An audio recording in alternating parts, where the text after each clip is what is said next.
sobre todo dentro del área misma, como es obvio, pero es un problema universal, es un problema que rebasa desde luego las fronteras de Centroamérica y de México, pero que ahí tiene características que a quienes ahí vivimos nos preocupan profundamente.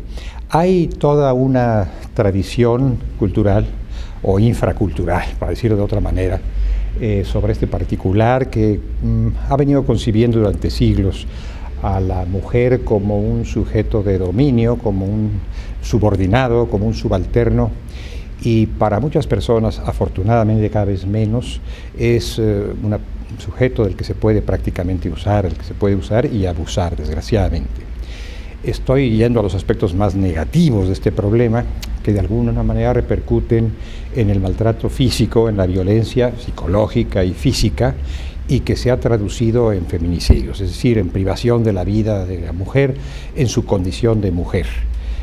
Somos todavía, por desgracia, una sociedad violenta, creo que eso está a la vista, en la que padecen también los hombres, pero evidentemente por razones obvias la mujer sufre mucho más. En grupos, digamos, de una formación cultural más tradicional, esta situación de minusvalía es todavía más intensa. En sectores de lo que llamaríamos una sociedad moderna, esto no ocurre de esta manera, y hay afortunadamente una reacción vigorosa en contra, no solamente legislativa, sino también cultural, que es donde hay que dar la batalla y ganarla, porque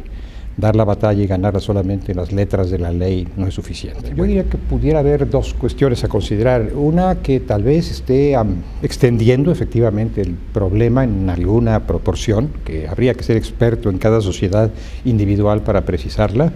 y otra, que está siendo más visible.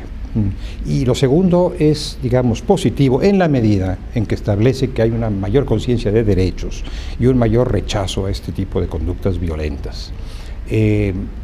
Sucedía, durante muchos años sucedió por lo menos, que no era tan visible porque era una costumbre y quedaba celosamente guardada en el interior de los hogares. El acento se ponía en la violencia sexual externa, pero no en la violencia intrafamiliar, que la había y que era verdaderamente galopante. Las cosas ya no son exactamente así, no porque haya desaparecido esa violencia, sino porque se ha visibilizado. Se señala mucho más, se reprueba mucho más, se sanciona mucho más. Entonces, a la hora de establecer cifras, este puede ser un dato a considerar para ver el porqué del volumen de hoy contra el volumen de ayer, con lo cual no pretendo en lo absoluto desacreditar la hipótesis de que ha habido algún progreso. Ese progreso o ese retroceso, moralmente hablando, podría también deberse a la nueva presencia, a la nueva participación de la mujer, relativamente nueva, en procesos económicos, en procesos sociales, en procesos políticos, que la coloca en una situación de mayor competencia, de mayor riesgo frente al varón abusivo que reacciona. El tema de la impunidad es uno de los grandes temas, indudablemente, ¿no? En relación con este tipo de criminalidad, con este tipo de violencia y con cualquier otro en cualquier lugar del mundo. Me parece que no habría región del planeta que pueda jactarse de haber suprimido totalmente la impunidad, pero cuando la impunidad va asociada con ciertos conceptos culturales que la toleran en mayor medida, las situaciones se agravan. Evidentemente ha habido impunidad, el crimen en general, en amplios sectores de nuestra geografía, y bueno, dentro de esa impunidad está la impunidad de la violencia contra la mujer, que ha sido embosada, que a veces se oculta y que desde luego no se persigue con la intensidad con la que debiera perseguirse. Por supuesto que esto es un factor que propicia la violencia, es decir, la impunidad frente al crimen alienta el resurgimiento del crimen o el avance de conductas criminales. Tenemos que volver a los factores, digamos, de carácter social, de carácter cultural, de este fenómeno de violencia, y esto tiene mucho que ver con la sociedad en su conjunto y desde luego con la actuación del gobierno. Aquí se analizará un caso dramático, que es el caso del campo algodonero, una sentencia de la Corte Interamericana de Derechos Humanos que carga el acento justamente en esas dos vertientes, porque estima que no es el caso, estima la sentencia que no se trata del caso solamente, que sería muy preocupante, de 3 mujeres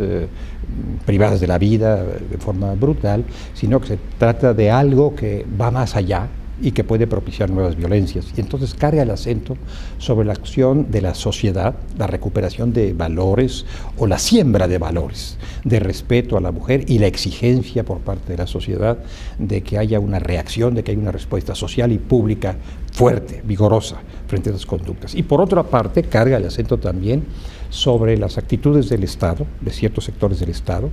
la obligación que el Estado tiene de propiciar esta reacción social, de contribuir a la modificación de patrones de comportamiento que son muy lesivos y al mismo tiempo de llevar adelante sin ningún tipo de pretextos, sin ningún tipo de reticencias, la persecución más eficaz con un criterio de género.